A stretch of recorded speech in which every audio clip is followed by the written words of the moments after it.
Hi there, Stuart Thompson here of Strength for Tomorrow Radio, and today I have with me a guest, Stephanie Clarke. Say hello, Stephanie. Hello, everybody. So Stephanie is based in Warrenpoint, County Down. You've moved home quite recently. Yeah, two and a half years ago from London. Very good.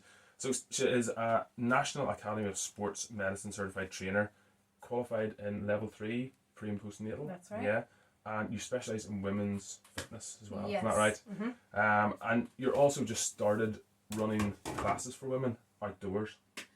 How's that going? Yeah, good. I'm 3 weeks in. I do classes twice a week out in Kilbrony Park and once a week in Warrenpoint Park, which is both in South Down. Started with sort of friends and family came along the first class to support, obviously, and then I've actually built up now. Like I said, it's only 3 weeks, but a few faces coming back every week and a few new faces to every class. So it's so lovely actually that this sort of wacky idea that I had is actually working, and people are saying, oh, do you know what's perfect around, because I do it in the morning times, it's perfect around kids in the school run and that, and they're walking away with a smile on their face. And a woman this morning said, God, it's great to like really start the day with that energy, and then the rest of the day is your own. So it's lovely. There's been a lot of compliments so far, not necessarily, oh, you're a great trainer, but more like around the practical side of having classes that cater to women and mothers. Not that you have to be a mum to be there, but cater to women who are busy, who are trying to kind of squeeze this in. And I know myself, you get to the end of the day and the last thing that you want to do is start doing a high intensity 45-minute session. So yeah, so far it's going really well. I'm really enjoying it, and I think other people are. Yeah, we're going to actually more detail on that a little bit later. First of all, we're going to do a bit of an icebreaker. Okay, so I'm going to throw you some quick fire questions. Love and it. No thinking, just go with instinct basically. Okay, first one: roller coasters or water slides? Water slides. Tea or coffee? Coffee. Correct, that's our answer. Weights or cardio? Weights. Really? Yeah. You've been a runner and everything? Love running, but weights makes me feel like a badass. So I'm going to go weights. Books or movies? Oh, books. Yeah. Yeah. Autumn or spring? Spring. Eating in or eating out? Eating in. I didn't mean it. Eating out. WhatsApp or DMs? WhatsApp. Apple or Android? Apple. That's a controversial one. It is. Yeah, you're going to make a lot of enemies just by saying that. I know, I hate myself for it too. You've lost half your clients there. Lose sleep or skip a meal? Lose sleep. Or skip a meal, which would I prefer to do? Probably lose sleep. Yeah, fair enough. I don't skip food. That's fair enough, yeah. I don't know, that's a really tough one. That's a really tough one. They're both so precious. And have you got any controversial opinions you want to get out of the way? Oh my God. Or is that a really loaded question? I have so many. Is there loads? Controversial opinions about anything in particular? Just like, I suppose, like, yeah.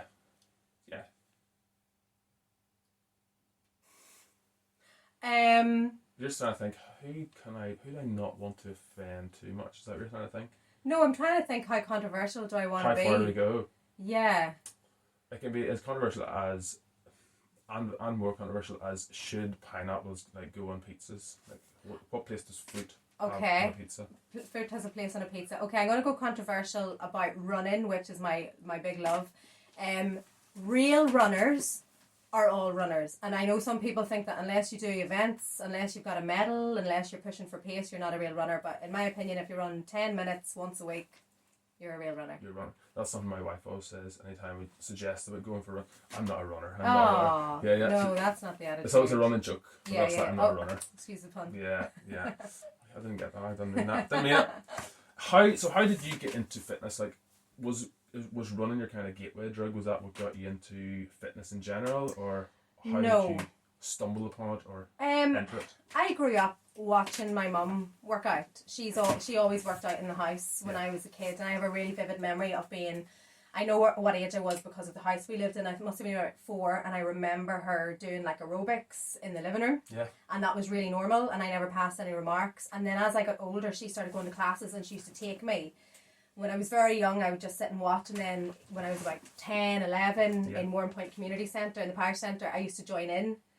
And then I was never really into sports at school. Like, I did PE. I wasn't ever one of those people who, faked sick to do PE, but I was never, that was you, was it? But I was never really drawn towards a particular sport. I did spinning. My mum introduced me to spinning, and then actually my mum introduced me to running when I was 20. So I was coming to the end of my second year at uni, and she was taking part in Belfast marathon relay, half marathon relay, and she was doing like a 4 mile leg, something like that.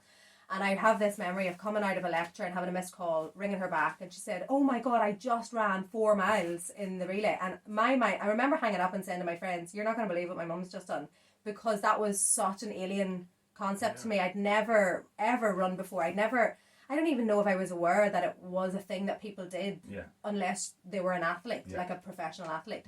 So then I moved home at the end of that year of uni for the summer and started running with her. And she was the one giving me all the tips, like, this is how you hold your hands, because I always felt like I didn't know what to do with my hands. This is how you should be breathing, because by that stage she'd been running a few months. And we sort of built it up together, and she's 65 this year. She stopped running about 5 years ago, so she doesn't run anymore, but for years we ran together. And that is the sport, that's the one activity that really got me into thinking about fitness as something positive, because I didn't, for a while now, I admit, I would have run as a punishment. If I had a night out or if I'd eaten dessert, I'd be like, right, I need to burn that off. And it's sad to say, but that was my motivation for a long time. And then when I started doing events, so 10Ks, 5Ks, half marathons, whatever, and I started seeing people running a lot slower than me and other people running a hell of a lot faster than me. And it started to dawn on me that actually there's something about this that's more than what size jeans I wear. And I started to really recognize, like, I started realizing what kept my mum going back to it for decades upon decades. And it was that feeling of just achieving something and realizing that when your muscles hurt, when you're out of breath, that's not a bad thing. It's okay.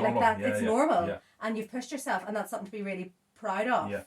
So I think it was my mum definitely who, just bearing witness to her making exercise part of her life, and then running is my absolute drug, definitely.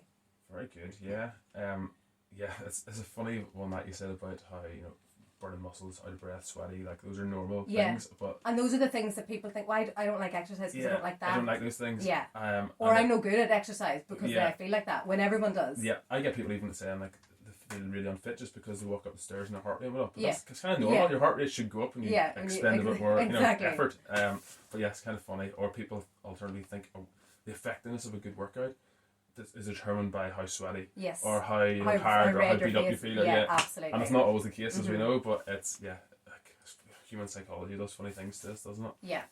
Tell me more about your business. You've started SHEEfit. First of all, how did you come up with the name?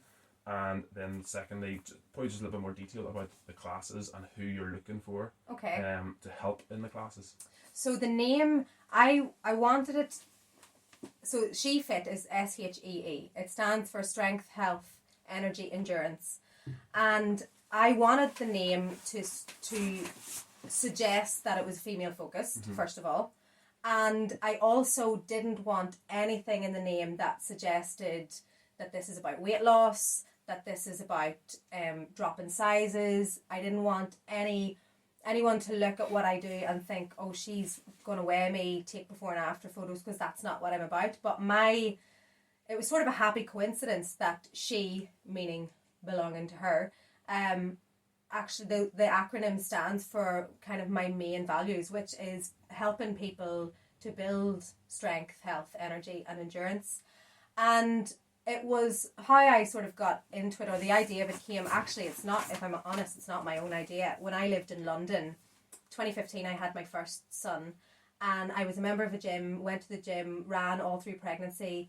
Then my gym membership expired, and I decided not to renew because I didn't know what it was going to be like having a baby, and I wanted to breastfeed, and I didn't know when I'd be able to, leave the baby, and there was no gyms locally that had childcare. But then when he was about 3 months old, I stumbled across a lady in my local park who, her name is Shani. She has a business called Fitbirds. She had just started out that year, and she is incredible. I was walking through the park one day and saw her working out with women, and I saw all these prams lined up, and I thought, oh my God, like, this is what I need, because I can't get to a gym. I need to, obviously, I was in London, so I had no one to leave my baby with in the middle of the day. So I started going to her classes, which was all postnatal focused at the time, which was just what I needed to kind of relearn how to move my body again. Yeah. And she is now 7 years in and her business is massive. And I think that she motivates me, and she's really lovely. She DMs me all the time and she's given me lots of tips and advice, and she knew when I was leaving London I told her I wanted to do something similar. She was really encouraging. But she, I think the fact that I could fit exercise, which was a big part of my life, into motherhood without having to call anyone for a babysitter, without having to kind of rush past my husband as soon as he got in from work in the evening, it was just incredible. And I think there's a market for it anywhere, because the reality is when you become a mum, and not to generalise all women, but for the majority of households, the mother does the majority of the childcare. Even if that mother works, she still does the the house management and so on. And as a mum, I think we often feel guilty for stuff that we definitely shouldn't feel guilty for, but we can't help it. And one of those things is taking time away from your kids to exercise. Now, not everybody, I don't feel guilty for doing that, but I know that that's not it's a big thing, definitely. So being able to fit in exercise, it's just difficult around kids and all this stuff. And at the end of the day, like we said, you're exhausted. So I wanted to make exercise accessible to as many women as possible. I want people to be able to come to my classes and say, look, it's only 45 minutes. I can bring my kid if I need to. I can take a break from work. A lot of people work from home now, so I can nip out for an hour, get it done, and then get back to the desk. For me, it's all about encouraging people to move who normally wouldn't be able to move for those practical reasons, if that makes sense. Yeah. Perfect. Yeah, that's kind of skipped ahead. Another question I was going to ask you is, what do you think are some of the biggest barriers? But I think you've nailed pretty much all of them there. Time, I guess, is the biggest one, isn't it? I mean, a lot of women, you said, they feel like they're doing all stuff about the house, they're working. You know. Time, and also this idea that a good mother is a martyr. And it's just not true. You know, putting yourself as a mum at the bottom, or a dad, putting yourself at the bottom of the priority list so that your children can see you around all the time, it doesn't benefit anybody. Like, you matter. You have children and they matter, but you still matter. And for many women, like definitely me included, exercise, particularly running, it's the only thing that I have in my life that resonates with the pre-baby life. And that matters to me. You know, I can't see my friends as much as I'd like to. Hangovers are just not a good idea anymore. Going on holidays without them, you know, that doesn't happen. But if I go for a run, I'm stepping back in time to that person that I still am, but I forget about her. And that, I think that's so important, because it is a head messer, let's say. I find it really difficult in the head to become a mum and to make that transition into being a constant caregiver, because I still cared for myself but didn't have time to, if you know what I mean. So I think that putting exercise at the top of the list will benefit you, will make sure that, you know, you're energized from the exercise. You feel like you're getting time for yourself, so you're coming back to your kids feeling happy. If they see you work out, that benefits them as well. So it's win-win. 100%. The science what it does, like how it makes us feel when we're doing it.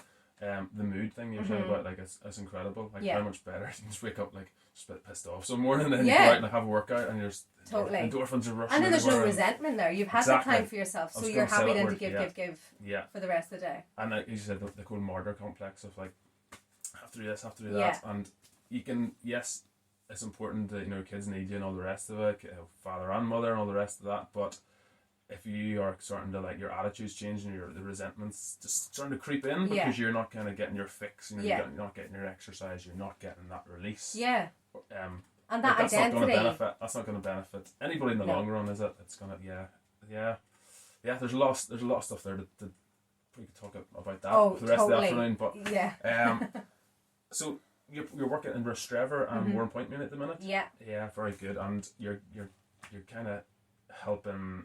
Mostly mothers at the minute, but it's anybody, is it? No, anybody. Yeah, there's a few people here who don't have children. A few people whose children are adults who come. So it's funny. I think I've really plugged the bring your babies. That's okay. Yeah. And now a few people have asked me, do I have to bring a baby? I have to get a baby from do somewhere? I have to steal someone's child? Who's going to baby go for? Please do not kidnap to come to my classes. Who needs babysitting? I take one to the park. Exactly. Actually, that could be a good idea too. No, it's for any woman who Very who wants to work out. So anybody without an Adam's apple, basically. Yeah. Well, yeah, we'll not get into. Yeah, yeah. You're going to talk about that as well, aren't you? Why? Let's talk about it now. Why women only? Why is that your focus? So a couple of people have asked me that. 2 people, both men. One of them even suggests I was being sexist. But for me, like, I'm sure they're joking. I hope they're joking. I'm not sure. Well, Got a slap for it anyway. It's 2022, Yeah. so you know what I mean. Like, do you know what? To be honest, for me, the semantics really matter. I'm not about. I'm not promoting SHEEfit as being exclusionary to men. I'm promoting it as being inclusive for all women, and I don't want to over-egg the pudding and suggest that it's really politically motivated or I'm, having a go at the patriarchy or anything. But I think, like I just said, studies and research time again prove that women do take on the brunt of the childcare and so on. Mm-hmm. And also, studies suggest that when girls get to 14, 15, they are much less likely to continue with any sports than boys are. And that statistic actually gets worse as women grow up. So into your 20s, into your 30s, and then into motherhood, the chances of dropping out of any sport that you've done before, any exercise, are incredibly high compared to what it is for men. Yeah. So that for me is not a concern, but it's like there's an awareness there that having a space where women can come and exercise is really important. Yeah. And not all women will walk into a gym and feel intimidated, absolutely not. But for lots of women, exercising in front of men can feel a bit embarrassing, like walking into the weights room. They might think, oh, I don't know what to do. And I am a confident person, and I know I've been in positions where I go into a gym and I think I'm just going to stick with the treadmill because the weights are over there and I don't really know how to use them. Yeah. And that issue isn't with men. Yeah. That issue is with me. Well, as a man, sometimes I get intimidated going to the gym with other men, you know what I mean? Yeah. So it's not just a woman thing, but yeah. Yeah, sorry. No, you're probably right. So, and also I just think, like, I like hanging out with women, if I'm honest. This is, it's my business, it's my venture. All my closest friends are women. I do have some friends who are men, but my best friends are women, and I like getting to know other women, and I like the idea of creating a community where not everyone is like-minded, not everyone is going to get on, but there is a sort of common thread there. Particularly if you're a mother to young children, then there's a sort of common ground there, which I quite like the idea of as well. There's an instant connection and a click there, isn't there? And then the community feel just, it's organic, you don't have to force anything. Absolutely. And you don't have to get 6 months into it and be like, don't really want this type of person, because it kind of comes together. Yeah. You're kind of ahead of the game than I was. Whenever I started, I was just like, I kind of want to work with everybody, I don't really know who I want to work with, who I didn't want to work with. And 5 years in, I'm still trying to, really hone in on kind of I have my preference, but there, as you said, there's kind of like a group comes together of similar type of people and personalities, and they kind of click and get on. And like in 5 years, maybe my sort of ideal client will shift and evolve and change as well. But I think having a space for any group in society to bring together, like Rich Trevor's Men's Shed, that things like that are really, really important as well.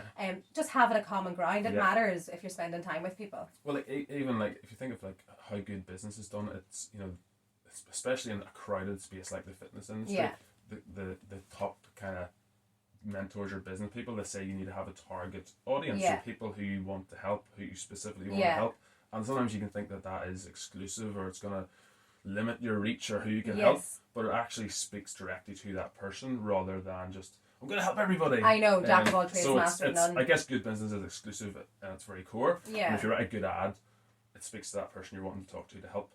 Yeah, so, and if you're spending time with people, like I do the classes, but I also do one-to-ones. Yeah. I want it to be people who I feel like I've got something in common with. Yeah.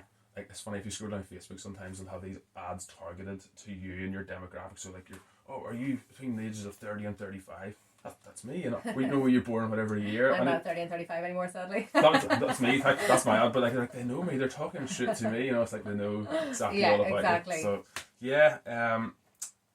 what is it about training women that you love? You've kind of talked about it a little bit. What is it about training people in general, and then more specifically women? But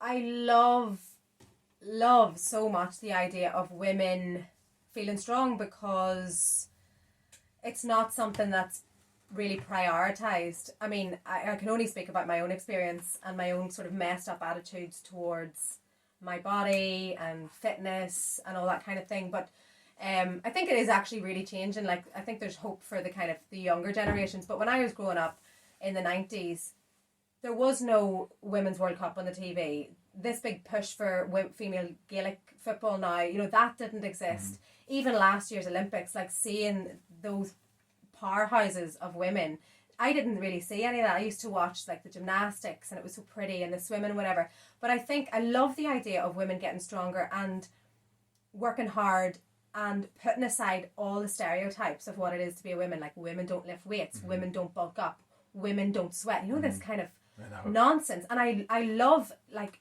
working hard is ugly. It's grit and it doesn't feel good. Yeah. But that's where the kind of real progress happens. And if I could change somebody's mindset so they realise that, you know, lifting weights and grunting and having sweat patches is something to be proud of, then I'd be so delighted. Like, that's at the point where I'm at, and it's taken years to get to the point where I can work hard like that and feel so good for looking so bad. You know what I mean? Like, I'm not doing a full face of makeup and looking pretty before a workout, but Instagram, for example, would make it seem like that's what it looks like when you work out, and then just get the selfie. Yeah, it's not what I work out, let me tell you. I know, yeah. That's a great point though you're saying about how, like, you know, like the heart weightlifting, it's not pretty, it's not you know, like, it's not as pretty as gymnastics, it's not as, you know, it's hard work and it's graft. But it's funny how, like, women, like mothers, grandmothers, like all that, women in general, I guess, they graft and they work so hard, and they put in, you know, they do the washing, they do, you know, like, I don't mean the stereotype, but it is true, like you said, the statistics. And whenever that's the case, why not do it in the gym as well? You know, why not apply that to the gym? It seems to be applied to every other area of a woman's life apart from the gym. That's something. And that's, of course, it's not to suggest that all women should want to lift weights or whatever. But I, like, today at my class, you know, by the end of it, they were all dishevelled and panting, and their faces were red and their hair was everywhere. And that's, like, that is a beauty in itself. Yeah, it's normal. It's an expression of human function, another expression of it. And like, I have this pet hate. Say if I'm wearing a suit or I'm all dressed up at a wedding or something, I hate sweating. I hate it so much. It's just so uncomfortable. See, I'm in gym gear. I love getting a good sweat on. There's a time and a place. There's a time and a place for everything. Don't sweat at a wedding. Yeah, it's just sitting there sweating on a summer's day and there's no aircon in the church. Or you're just like, oh, yeah. So you talk about this quite a lot, and you mentioned it whenever we were discussing setting this up, but the importance of women's specific, like, fitness orientated towards women at different stages. So whether it's puberty, whether it's pregnancy, postpartum, perimenopause, menopause, older age. How important is it to kind of, do you think that the focus and the shift the goalposts almost for those people, rather than giving them a blanket solution? Oh, I mean, it's crucial for any trainer to be able to, it's difficult in classes obviously, but if you're working one-to-one or you've got a class specifically for a group of people, it's just, I mean, it goes without saying that personal training is personalised training. For women, like, I'm not long qualified, to be honest, and I've done my pre and postnatal fitness, but I feel like there's a hell of a lot more that I want to know. I definitely want to know more about training according to the menstrual cycle and training for menopause, pre and postmenopause. I think, like I say, my knowledge isn't massive at the minute because I'm sort of at the beginning of my kind of the academic side of understanding that. But I know from personal experience, if I've got period cramps, I need to adjust what I do. Like, if I'm feeling tired and sluggish and my tummy is aching, I can't go as hard as what I did maybe last week. Equally, when I was pregnant, I trained right through my pregnancy, right up until the day I went into labour. But I wasn't training with the same intensity. I wasn't doing burpees. You know what I mean? I wasn't doing hip thrusts and stuff like that. So, and then again, like, postnatal, took it really slowly. It took me 12 weeks before I did my first run. It took me probably 8 months, I think, before I did a run that felt like the pre-baby run. So I think all of this stuff, you know, this idea that we become adults and we are who we are and it's a uniform version of ourselves and it stays the same, it's just not true. Particularly for women. I don't know what it's like to be a man. I don't know about... There's a lot more going on for women. Like, that's just what has it. Well, you know, I mean, I guess the changes are, at the very least, the changes are more documented. So I think it's important to take into account the fluctuation of different hormones will absolutely affect your mood. They'll affect your energy levels. They'll affect, like, in pregnancy, you get more relaxing, so your joints can overextend, and that can cause injury. When you have a baby, it takes up to 2 years for your organs to all go back into the right place. So let's not mess about with that. So I am not only interested in it from a training point of view, I'm fascinated by it. I think it's mental. The change, like our body goes through these changes without being told what to do. It just reaches a certain X number of years and then the changes happen. It just blows my mind. So I want to know more about it from the physiological point of view, but also I want to be able to cater properly to my clients who will say it to me, I'm at this point in my menstrual cycle, or I had a baby 3 months ago, which is different to having a baby 6 months ago, or I think I'm at perimenopause. I want to be able to say, right, I can cater for you, and I don't want to mess about with people saying, I'll create a plan for you that will help you get stronger without really understanding the underlying stuff that's going on, because it's much bigger than just how you feel on the day. There's a lot more happening. There's a lot more. Yeah. No, you're absolutely right. I've done pre and postnatal qualification as well, and I think, as you said, it kind of whets the appetite for learning more about it, and then working with people who, women who are in that situation, because the one thing being book smart and reading the theories and reading that, but in practice it's always different. It always definitely. Different. And I love the challenge of it. I kind of love, and then I guess having my wife, seeing her going through pregnancy, and after that, it kind of helps you apply that a little bit more, a little bit closer to home as well. So definitely. I think I've had 3 children, 3 different pregnancies, 3 different labours, and after each baby felt completely different. It was not the same experience. So even personalising it even more to each individual, after each individual birth, if you know what I mean. Yeah. And then even with a lot of my clients would be older men and women. Yeah. And the benefits of strength training with regards to bone density, and women start to lose bone density quicker earlier than men, and then men kind of catch up if they kind of both keep living long enough on to in their 80s, 90s, the rate kind of reaches about the same. But it's massive for women, isn't it? Yeah. The benefits of strength training, not just for the muscles. Obviously there's a lot of benefits. They're finding even the links between dementia, Alzheimer's, and losing muscle, and the links are kind of being brought out between that. But just bone density and just having a fall, not breaking something. Yes, and being able to live your life. People are living longer and longer. Independently, and to be able to still go for a walk, or in some people's cases go for a run, just because you're swinging around a dumbbell a couple of times a week. That's incredible. What a gift to be able to give yourself. Preventative healthcare. Exactly. Yeah. No, it's definitely. Don't mean that it probably sounds sexist, but women are definitely more challenging than men when it comes to fitness, as in because of all those individual things that are happening. No, I don't think it sounds sexist at all. I think it's realistic to take into account everything that's going on with the individual in front of you. It's essential, isn't it? It is. I think you have to and people can think you're being nosy as a PT. Like, what did you eat yesterday? How's your sleep? They think you're judging. Yeah, but you need. It's important to know all those sort of things, because if they come in, they've had just haven't been able to sleep because they're going through menopause. They've just had night sweats. They just can't get to sleep, and they're not going to be in their best form the next day. And a bit like pregnancy, menopause affects every woman differently, doesn't it? So there's some women might be able to keep training through pregnancy. Some women might have morning sickness. Others might just suffer from fatigue. Yeah. And they might be able to keep training, but they're just being sick in the morning. Others are just wiped when they go from work straight to bed or something. So I think having all that individual approach and understanding more about how it affects them at different stages the way through life, and not just going, oh, here's a woman. It's like, but it must be the same for men, right? If they get to a certain stage, I mean, I've never been a man, and so I don't know what it's like, but presumably when you're going through puberty, that has its challenges, and then there must be kind of phases. I guess I don't know what's anything to do with phases, but I think as we get into our 30s, 40s, I'm in my 30s now, so as we go on, it's just easy. I remember when I was early 20s, I was trying so hard to get stronger, bulk up, blah blah blah, the typical guy thing, and I was struggling so hard to get the 15 stone weight, as the weight I kind of had in my head I wanted to be. You wanted to get up to, or down? Yeah, I wanted to get to it, and it was a struggle. I was stuffing myself full of food. I was eating so much, and then now it's a struggle to kind of stay at 15. It's going the other way. So it's so much easier to do that. But even the phases in life, you kind of get through your 20s, you're young, free and single, and you've so much time to train. Say you go to uni and you're 6 days a week you can train.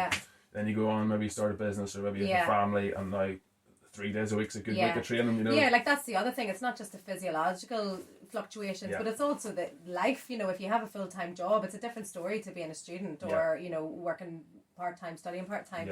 Yeah, all of that I think is worth taking into account. But then when you add the body stuff that we can't see and that the client might not even be able to feel, it's a minefield, really. Totally, yeah. So on that, how do you, as a business owner now, as a mum, and a wife, how are you able to like squeeze in workouts and things? Okay, so well, the last 3 weeks I would say there's been a bit of a dip in how many times I've worked out, but overall I would say that I'm not precious. I've learned to not be precious about the setup of my workout. So I will work out in the kitchen while the spuds are boiling. I'll work out in the living room with the TV, with the kids in front of the TV. I'll grab 20 minutes in the garden if they're on the swings. I would love to be able to set aside time for every workout to just be me and like whack the music up and go for it for 50 minutes. Yeah. But it's either that or nothing. Yeah. And I'm not willing to choose nothing. So I just kind of do it when I can. Like when I first had Spike, my eldest, he'd nap 3 times a day, obviously as babies do, and I used to nap one of those naps. Then the second nap would be my workout, and the third nap I'd probably like put clothes away or like get the dinner on or whatever. So nap times were brilliant. But now I've got a 7-year-old and a 5.5-year-old. There's no nap times for them. But the great thing is, to be honest with you, Stuart, the boys who are 7 and 5.5, they've seen me work out in the living room. When we lived in London, as often Londoners do, we lived in a tiny house. There was no separate rooms downstairs. They've seen me work out from day dot, and they do not bat an eyelid.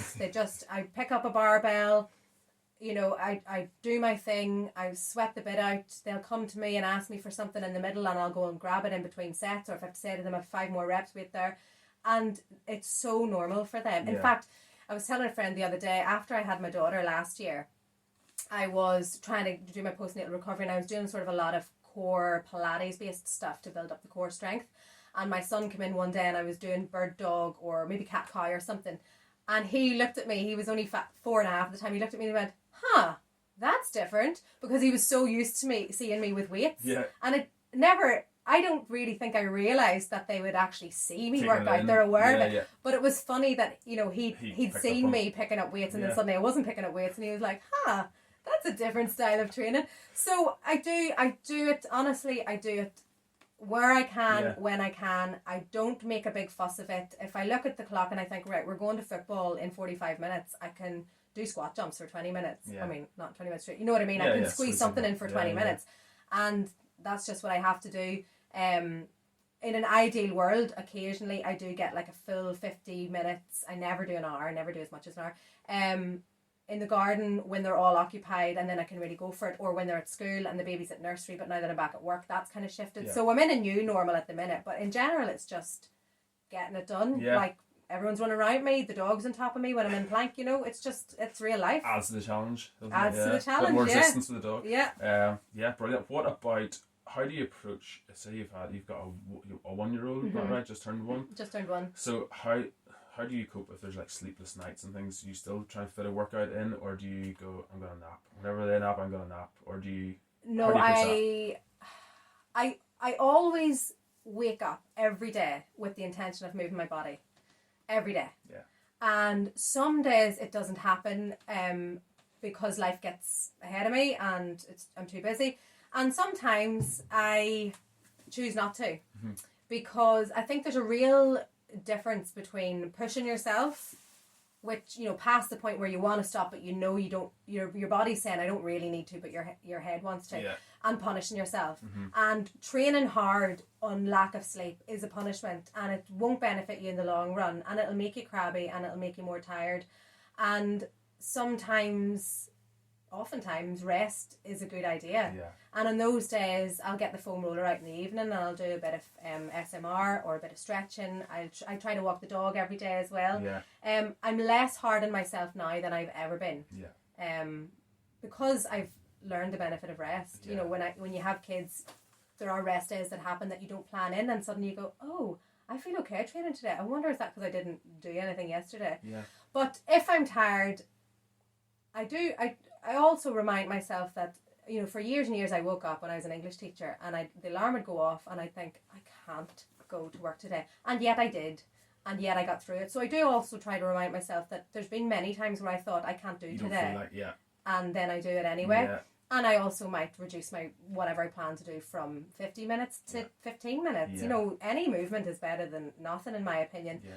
And the other thing that I always do if I feel like that, I give myself a 10-minute rule, and if I get 10 minutes into a workout and I'm not enjoying it, I just stop and I don't hate myself for that do anymore. That myself. Yeah, that's a great one. And if you can make it to 10 minutes, and do you know what, sometimes I really do stop and Yeah. I go and sit on the sofa, or I do try to like have a little lie down. Yeah, not feeling it. Just not feeling it. Yeah, because totally. I think your head has to be in it as well. Yeah, totally. No, for the first 10 minutes often the head's not in it, but it usually takes me 10 minutes for the head to say, yeah, this is okay. And if I get to that point where my mind's not on it, then I'll just stop. Yeah, I had an early morning session there last week. I think it was Thursday, and up at 5 a.m. and for 6 kind of thing. And I usually train during the day at some time. Yeah. And I was sort of like in a bit of a daze, and I was doing my warm-up squats, and then I put my first heavy set on my back.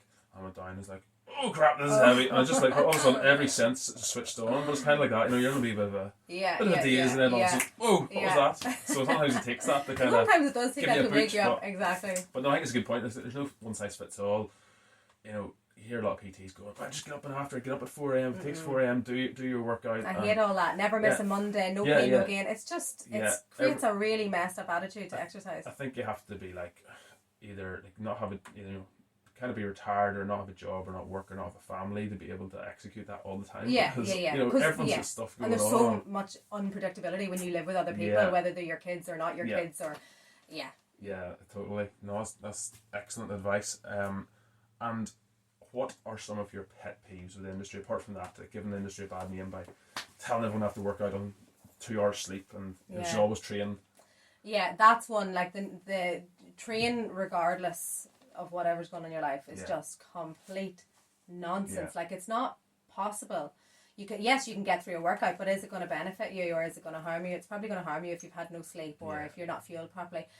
Other pet peeves I have, I was actually ranting about this on my Instagram stories today, is these like 6-week weight loss boot camps. Now I think that boot camps have a place because I think that it can be really motivating if you're going to work in person with other people and it's the same people every week and you buy in for 6 weeks and you think that's a short space of time, I can smash it for 6 weeks, and you get to the end of 6 weeks and it was great, so you sign up for another one. Brilliant. There's like, you know, that sense of community, the kind of involvement, the connection between people like we were talking before, that's brilliant.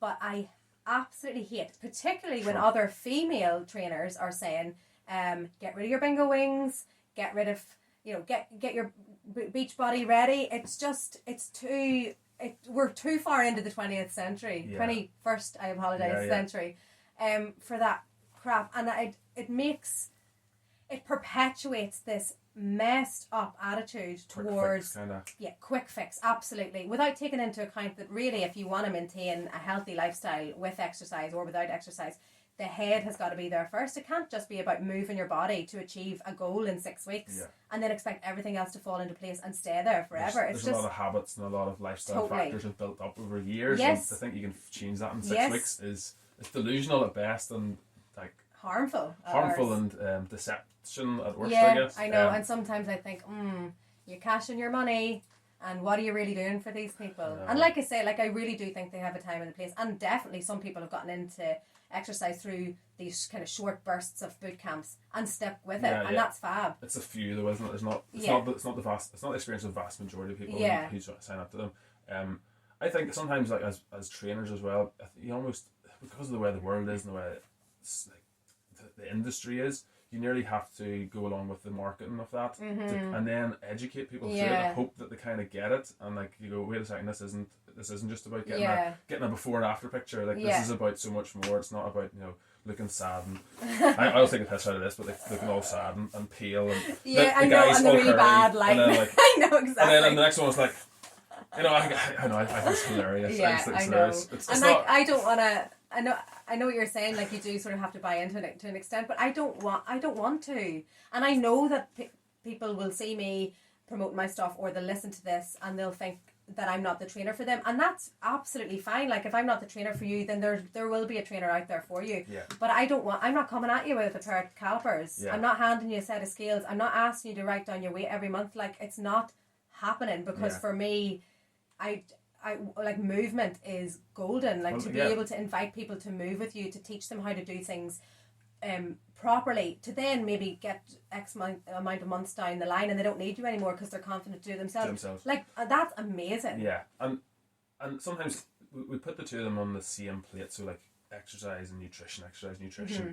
But if someone hasn't got the nutrition down, isn't it better that they're still doing the exercise part and enjoying it, getting a good headspace, and being there for the friends and family, being present, and just having a great mood when they go home? Oh my god, absolutely! And like keep finding doing that, even if they haven't got it all together. Totally. And they're never going to be have their body composition like 15% body fat, like who is going to be that really? Yeah. But you know what I mean, like, and that you can't even maintain that anyway. Exactly. Like, no, absolutely. For a photo shoot, but like it's better to have a lifestyle of movement rather than just like a and reaching the point where choosing to exercise today is a joyful feeling. It's and like, you're like, oh my god, I've got half an hour. Yeah. That's an opportunity. Yeah. That's the goal. Like if you can get to the point where exercising is something that you gift yourself every day rather than something you have to do, regardless of what the nutrition is doing, you've still benefited yourself, because 15% body fat, whatever. Yeah. What are the endorphins doing? Yeah. How confident do you feel about yourself? Exactly. Can you catch up with your kids when you're playing a race? Brilliant. Yeah. That's what life is made of. Totally. Yeah. Like,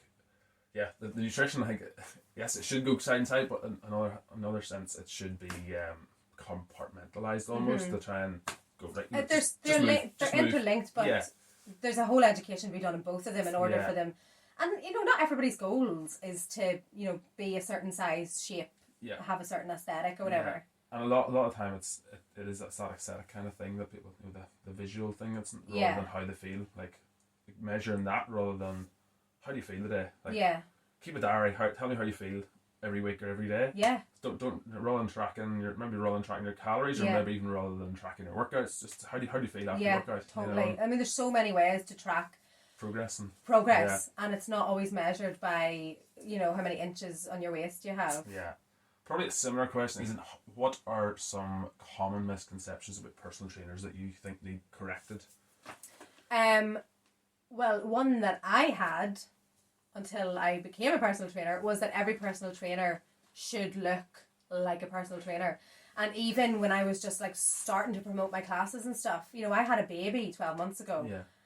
I've lost weight and I've gained muscle, but there are parts of me that look like I've had a baby 12 months ago. And 6 months ago, when I was really starting to push to promote this, I was freaking out because I was like, oh, who's going to look at me and think that's a person who can train me?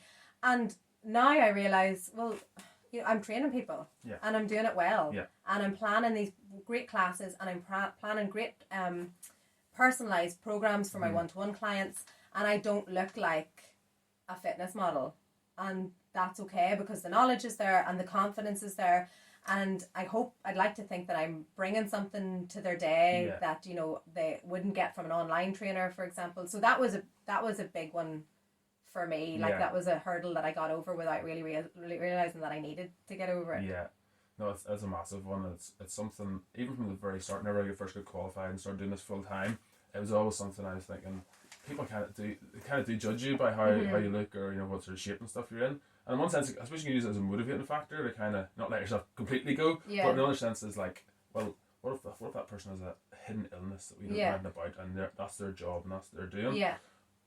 Is it fair that everyone kind of judges them, that they're changing? Maybe they're going through, maybe they're going through divorce or bereavement, all sorts of things. Maybe they're going through Christmas and they really like chocolate. You know what I mean? Like, there's all sorts going on. And I think the transparency is really good. Not that you need to be open up about your personal life, but I think it's okay as a trainer to say, I feel really lean and strong this week, and today this is what I had. I had a Chinese last night, and I'm really bloated, and this is who I am because I'm a human and my body functions like a human body. Yeah. And that's all right. Like this week, since I started, I was saying 3 weeks now, I really haven't trained as hard as I had, and I do feel a bit like floppy and wobbly and blah blah blah. That's all right. Yeah. In 3 weeks' time from now, feel I'll not different. feel like that Yeah, again. exactly. And then 3 weeks after, I will. Yeah. You know, it fluctuates. That's There's life. There's some of my clients and class members a week or two ago were joking, like thinking, I think they thought I was joking, but they were going, I can't imagine you mustn't eat any chocolate at Easter, sure, do you? That's the other misconception. And I was like, well, I didn't get any. Well, I got one Easter egg, but you know, my daughter, kind of people were giving her Easter eggs and stuff, and I was like, you know, chocolate's not great for kids, so I took one for the team, Yeah, and I well had she's done. only 2, you know, she doesn't know what chocolate is yet, so I sort of I had to eat them all. wholeheartedly agree. I ate my daughters as well. Hopefully she doesn't watch this when she's older. Where my Easter eggs go. I know, you have to make it up for her. But yeah, that's another one. It's like, yeah, your diet is always on point. And Yeah. like, you always track your calories, or you Yeah. know, stuff like that. I would track my calories every now and then if I was like, I want to, you know, either put on weight or lose, like get leaner. But I can't remember the last time I did it for any sustained period of time. I used to do it when I was younger, in my 20s, because that stuff mattered to me more now. It doesn't matter. Yeah, and you've time for it to matter to you then. Yeah. Like, I did it religiously before I got married.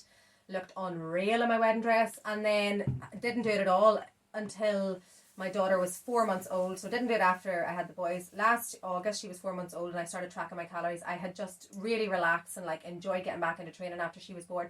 Tracked my calories for 3 months or so, lost a few stone, and now I don't track. Like, At all. and I don't think tracking your calories is bad or weighing yourself is bad, but I think it's not sustainable, because exactly. it's not. Couldn't agree more. It's not going to be a positive drive Yeah. for getting you to work out again. In fact, it's just going to make you like skip a meal in the evening so that you're lighter in the morning.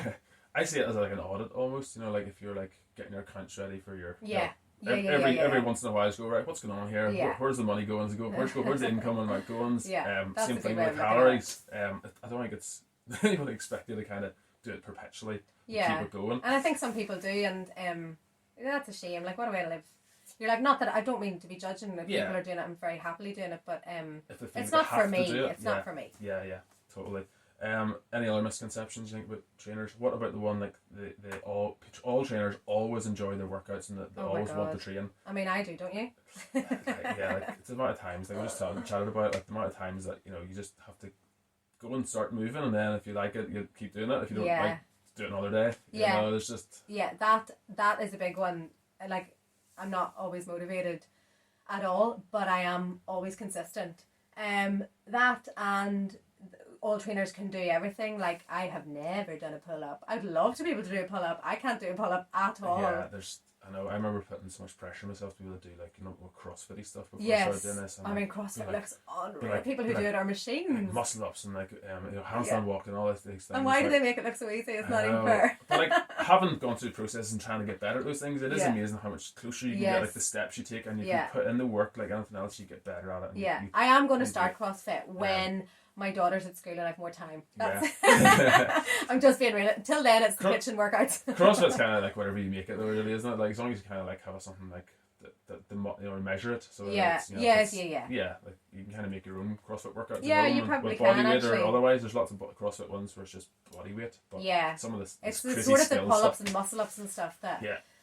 are really alien. And my joints, my shoulders and my elbows are so weak since having my daughter. Like, your Yeah. joints be really affected in pregnancy. Yeah, and I don't totally. know if it's exacerbated by a third pregnancy, if my Yeah. body's like, whoa, too much. But like the way I used to be able to lift and not feel any pain here, now I Yeah. feel like, not pain, but kind of like just an awareness of Yeah. my elbows not being quite what they You were. don't- Yeah, you don't think your elbows are sore, sure you don't? No, not at all. And I have a real sense of a weakness in them. Yeah. So yeah. muscle ups probably not anytime soon. No, it took me a long time, and then I was like, I got one, and I Yeah. didn't do one for like 6 years. Yeah. Doesn't matter. You got that got one. it, got some video, got it. As long yeah. as it's on video now. Yeah. I tried to do a few months ago there for the CrossFit Open, and it did not Did go you? well. Oh my Yeah, God. it did not go well. Came to a grinding halt very quickly. What about, this is a controversial one, music playlists for training? Do you have a genre, or do you have like a I often listen to podcasts actually. Yeah, when you're training. When I'm training, yeah.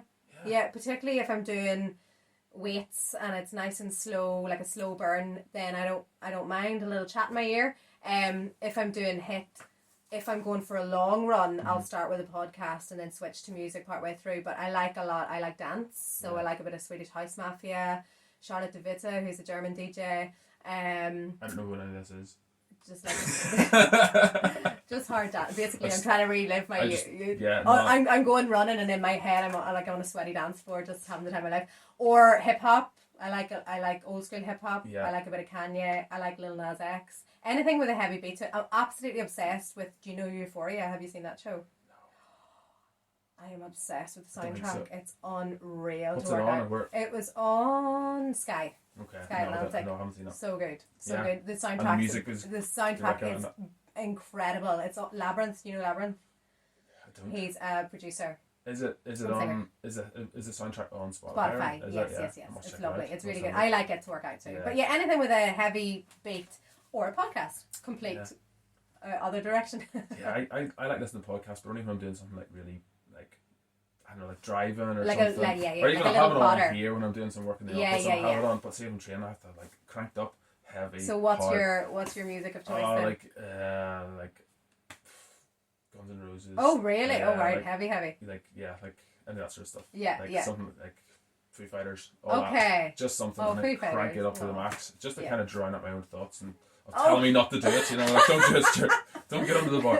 Listen Yeah. to Dave Grohl, he'll keep But, you right. Yeah, no, in here though, it's very controversial, the whole like music thing. So do Do your you bring- clients choose the Well, one client in particular, Rory Heatley, he kind of tells me what I'm playing. Okay. So he's in a band locally called the Okay. Mad Hatters, and he's very pernickety about his I like music. that. I Has like to that Rory's coming in and tell me making his what- mark here.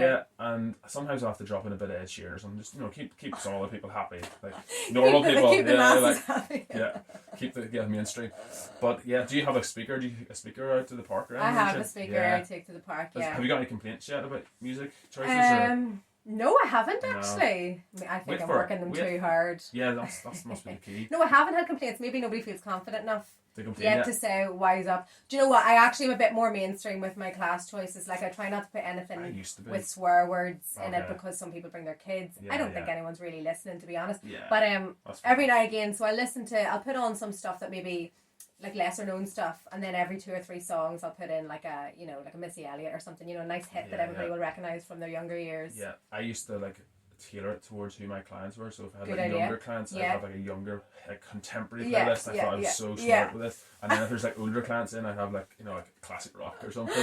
Just take a stab in the dark. I thought Yeah, classic, they'll classic rock. they'll know this song. Yeah. And it was probably more for my benefit that playlist. But Well, you work here, so you can sort of do what you yeah, want. and I would sort of get in your brain. It's just like this playlist over and over and over. I know. again. I actually have on my Spotify. I've got a heap of playlists now because I don't want to get bored of songs that I love. Yeah, I know. You need to keep switching it up. Yeah. So we've already chatted a bit about it, but is there any myths you'd like to clear up with regards to training? I think you'd mentioned pregnancy, like myths around training. Yeah, I mean, people think that you shouldn't train in pregnancy. You really should. The Now, benefits. if you haven't done any training, it's probably not a good Yeah. idea to start picking up dumbbells. Yeah. But God, the changes that your body goes through, the pressure on your pelvis, the curvature that you'll get in your spine in late pregnancy, I think it's a really good idea to try to keep all of that right, keep all of that nice and strong. So some strength training, even if it's just bodyweight strength training, is really really beneficial in pregnancy. Also, I ran through all of my pregnancies until I had like a pelvic disorder where it was really painful in my pelvis, so to the point where that was too much. Was that later on in the pregnancy? Yeah, so I think I ran like 27 weeks first time, 28 weeks and 29 weeks with my daughter. I really wanted to make it to 30 weeks. I went for a run on the day of 29 weeks and I just knew this is the last run. But I did a half marathon at 20 weeks because I could. Yeah, And like exactly. I started You're used actually to- training for that half marathon when I was 8 weeks pregnant. So that's pretty controversial to some people. But I'm a long time runner. I know what my body's doing. My ego is not so important to me that I'm going to risk me or my baby. Smash your personal best on the Oh, way. exactly. Yeah. Like it was 2.5 hours I did Yeah. it in, so it was a lovely controlled pace. I Yeah, stopped yeah. a couple of times and had a little dander.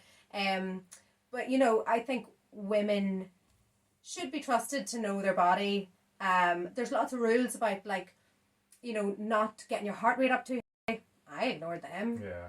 But then I'm yourself. I'm a confident exerciser, and I know a lot of women who would have exercised and then stopped when they found out they were pregnant because they were worried. And I think that's important too. If you're going to be worried after every workout, then don't work out. Yeah, Go yeah. for a walk, do some yoga. Don't Yeah. get yourself all into an anxious state about it. But if you're a confident exerciser, keep it up. The benefits are incredible. And it's crazy sometimes. I didn't believe this was true until my wife showed some stuff on Instagram, but there's certain influencers she would follow that she liked, and they were pregnant, working out, Yeah. doing deadlifts, doing Yeah. da.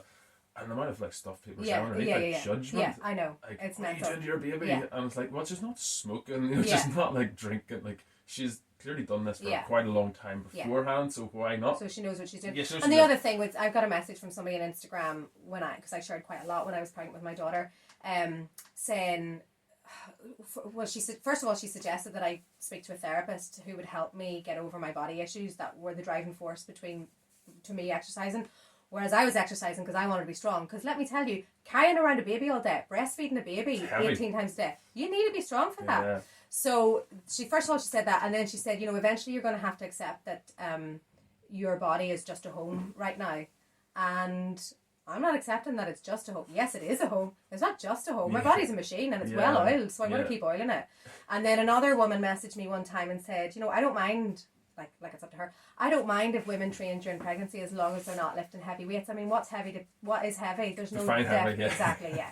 So some women will, lift heavy weights that I couldn't lift in non-pregnancy. Yeah. And so it's each to their own. Don't start running or lifting weights during pregnancy.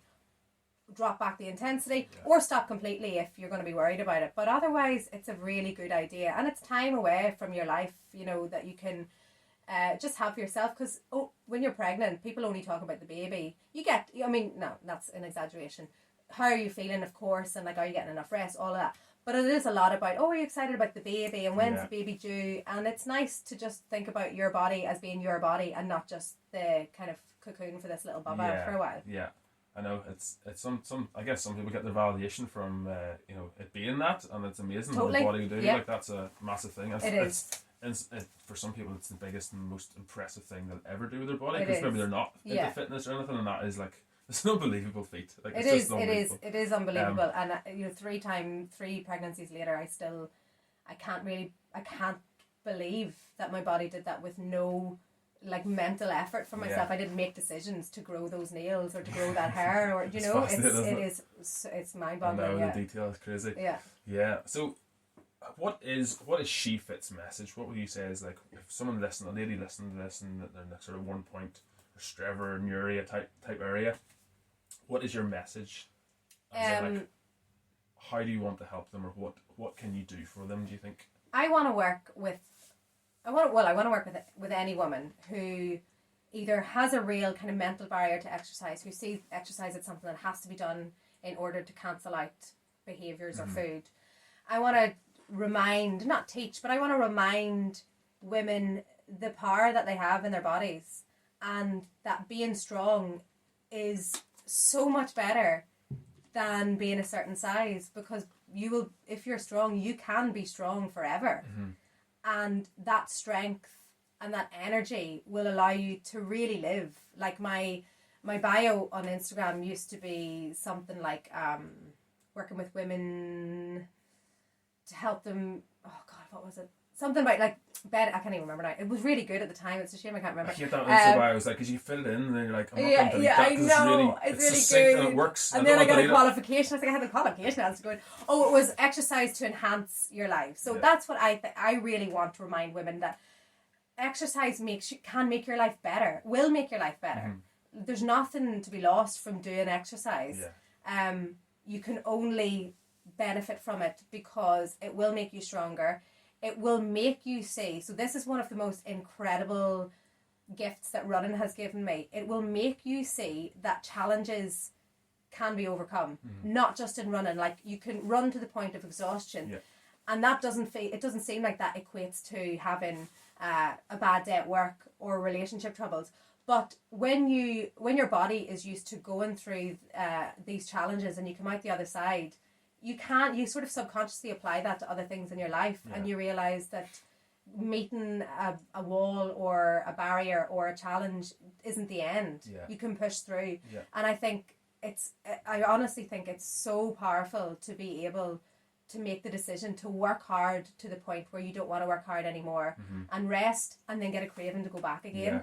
And it takes a while to get to that point, but if you can reach a point where you're exercising for your head, for your health, for your strength, for your kids, for your grandkids, and not just for what you look like, that won't go away. That feeling won't go away. Yeah.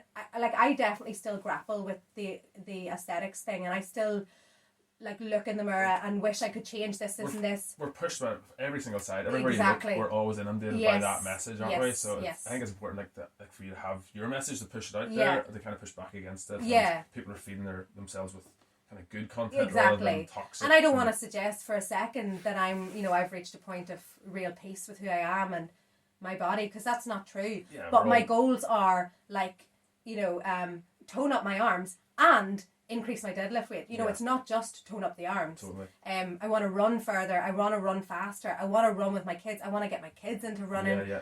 I want them to look at me. I overheard my son last summer saying to a little boy he just met in the park, "My mummy's really strong." Like, that's it. That is it. That's the golden ticket. Yeah. Do you know what I mean? Just feeling like life is there and you can go out every day and you can live it, and exercise makes it all achievable for me. And they're all they're nice accomplishments to have, but like unlike some people will put their happiness, they'll base it upon how their body looks. I've been there for a long time, and I think everybody's been there. It's a sad place to be. So like, I think that's really important as well. Is like you can just kind of strike off with these little accomplishments and feel proud of the work you put in to get there. Yeah. But it's not the be all and end all. Yeah. Like if you never do it again, or you never exactly get to those heights again, it's not the exactly. end of the world. Whereas if you're exercising only to like maintain a size 10 and you slip up to a size 12, that is the end of the world, because that's the only thing you're exercising for. That's the only thing. Yeah. Whereas if you identify a range of benefits from exercising, you don't hate yourself for slipping up. Yeah. So my cardio's taking a dip, but I'm getting a bit stronger. Yeah, exactly. 100%. So what is your vision for SHEEfit going forward? Do you want get into more parks? Do you want to, like, I don't know, do you have anything in mind? Or you're getting a gym built at the minute, aren't you? Yes, yeah. So we're not living at. So at the minute I offer a mobile personal training service where I go to people's houses and I train them baby's nap time, lunchtime from work, so on. We're getting our house renovated at the minute. We're getting a gym in the garage, so I will have like a small studio gym. I need to wait until the equipment's in to see if I'll be able to offer classes there, maybe small classes. But going forward, I would love, like, I love the idea, this isn't fitness related, but I love the idea of having like a SHEEfit Christmas night out, where I have people who come regularly and who get to know each other, and I'm not part of that friendship or that relationship. I facilitate it because I've happened to put it on a class. And I love the idea of getting to November and saying, everybody who wants to go out for dinner and cocktails, and people who didn't know each other 6 months ago will sit next to each other and chat. Like, I love the idea of a community. And that's the other reason why the business name is SHEEfit. I didn't want my name in it. I don't want it to be about me. Same. I wanted it to centre around the people who come to the classes and the people I train, and to focus on them. Because Stephanie Clarke Fitness, I mean, I'm not the queen of all things fitness. Why do I need the title? Do you know what I mean? If I had my name in the name of the business, I think I would cringe every time I see it. I'm just like, I'm trying to die a wee bit. Just like, I probably wouldn't cringe. I would be like, hell yeah. No, I just like, it's just, oh no. And then it makes it harder, even, I suppose, to like, even to like, if you want to take somebody else on, that I can, kind of help them and mentor them and get them involved. It's a bit more awkward, I suppose. That is the other thing I would love to do. So my background is secondary teaching. I would love to get into schools, first of all. I'd love to work with girls. That would be hard because schools typically don't have barbells and stuff, but I'd love... As another... we could do another podcast on that alone. I think, like, the lack of strength training focus in schools. Like, these are skills, like, I'm going to go around, but these are skills that you take through life. How to learn how to deadlift, how to squat properly. Like, those are skills that you need for life. Yeah, how to move through life pain-free. Yeah, like, there's so many things you're taught in school that you never need to ever again. And there's so many things that you aren't taught and that you do need. Yeah, and that applies to all of life, not just... How to pick stuff off the floor, how to get, like, sit down and get back up again, like, how to lift stuff over, basic stuff. Totally, absolutely. And my first experience of being taught how to actually lift something properly was when I worked in the Genoa. And my manager taught me how to lift really heavy boxes full of cans or whatever they were full of. But actually, when I was teaching in London, I had what was called a Strong Girls Club, and on Wednesdays after school, for any female staff and student came along, and I would take them through a 20 to 30 minute workout. And I loved that. And I actually had more students than staff. And my whole thing was like, about promoting girls to focus on their strength Yeah. rather than just shifting pounds. Yeah. And so I'd love to do that. I'd love to get into schools, and I would love to offer an internship. Yeah. Now, I wouldn't be able to do that probably for a few years, but I'd love to like make maybe connections with the Southern Regional College where I used to work, get somebody from their sports science course, and Yeah. get them a bit of experience, something like that. But it's, to me, it's all about the community. Yes, I'm not gonna lie, I need to make a living. I want to make a living. I want to be able to sort of live comfortably, but I would love a community of people who meet each other through my classes, become friends, have our Christmas night out, maybe even like having guest trainers every now and again, Yeah. maybe retreats down the line where we have weekends together. To me, it's about being part of something, especially now because I used to have lots of colleagues. Yeah. Now I have no colleagues. And that's weird, isn't Yeah, it? it's so bizarre. So Yeah. I love the idea of being surrounded by people who are in this together and they're making a lifestyle choice. Yeah, it reminds me of a funny meme someone shared to me. I think I was open like maybe a year or two, and you see all these people like on their nights out, Christmas nights out and all, and then someone sent me a picture through of this guy just sitting down at one table with like, "There's your night, Christmas night out." It's just me at the table. It's like, that's pretty accurate actually. So I opposite you. reshared it. I thought it was brilliant. I thought like it's so fun. Like all the That's really class loved it. It was class. No, we have a good community now. Like, but that was just like the first year in. I'd only started. Yeah. But like we had a big barbecue and all last summer. It was Oh, great. nice. Seeing everybody outside. See, that's lovely Yeah, then. and I know some that of the you get guys- regular. You have Yeah, real like regulars here. That's I so never good. get Sunday night dread. Like there's always, you Yeah. come in the next day, like you're always looking forward to hearing how people Yes, are doing, yes, how's their yes. weekend, and like just hearing people's lives. I think it's so Yeah, cool, isn't it? It's it a cool is. part of the job. It is. And And it's nice feeling like you're the person who's sort of orchestrated it, but you're not the centre of it. yeah. And it wasn't like you forced them. Yeah, you should be friends. You should Yeah, squeeze them yes, together. exactly. It was just people kind of clicked, and then Yeah. And you have loads of examples of that of people who have moved to the area, and I've got best friends who Pals. run up the mountains together, or That's do class. whatever, Yeah. and they go on Christmas nights out, and That's they so don't need good. me They to don't organise it. invite and- you. No, they don't invite me. Yeah. No, it's great. There's loads of examples of that. Before we finish, it's our tradition that guests provide me with a joke, so I don't have to ruin people's weekend with one. So, Sorry for ruining your weekend. do you have one? I do. I'm actually terrible at jokes, despite how hilarious I am. Deadly. So I'm going to share a joke that my 7-year-old shared with me that he made up. It's probably better than my ones. If you've heard my ones. I get complaints regularly about them. Do you? Yeah. Okay. Well, this could be on a par with your poor jokes. So the joke is, what do you do with toys that you don't want anymore? I don't know. Put them down the toilet. But don't tell the Environment Agency, obviously. Yeah. That's about as good as. That's pretty quick for a 7-year-old. That was good. Yeah, it's A play on words. Yeah, it's brilliant. Yeah. Yeah, that's about as good as my jokes. So, if you are listening and you would like to know more about Stephanie and SHEEfit and her classes, you can find her at your emails at sheefit.fitness@gmail.com. That's it. Facebook is all in capitals SHEE and then small fit. Mm-hmm. Alright. And then Instagram /SHEEfit, and that's SHEEFIT. So thank you very much, Stephanie. Thanks so much, I really Stuart. like your message on social media that you put out. Like we said, the authentic nature of it. It's real, it's raw, it's kind of not contrived or artificial or unrealistic. It's, By which I think you mean you can see all my wrinkles and grey hairs. no, it's just that's good, it's like yeah. it's not like kind of like people getting like a trainer getting in shape for like greased up for a photo shoot one day, and like starving themselves for 6 weeks I before. don't Like, have time if for that. that's what you're into, great. I'd But, love to be able to do that. I don't have time for that. I kind of really like the message you bring. Thank you so much. It's really refreshing that you're kind of promoting exercise as being integral to human health and wellness in general. So thank you very much. Thank you so much. Have to get you back at some stage. Oh, See how the classes are absolutely. going. I could talk after for Bar. Ireland. Thank you. Thanks to it.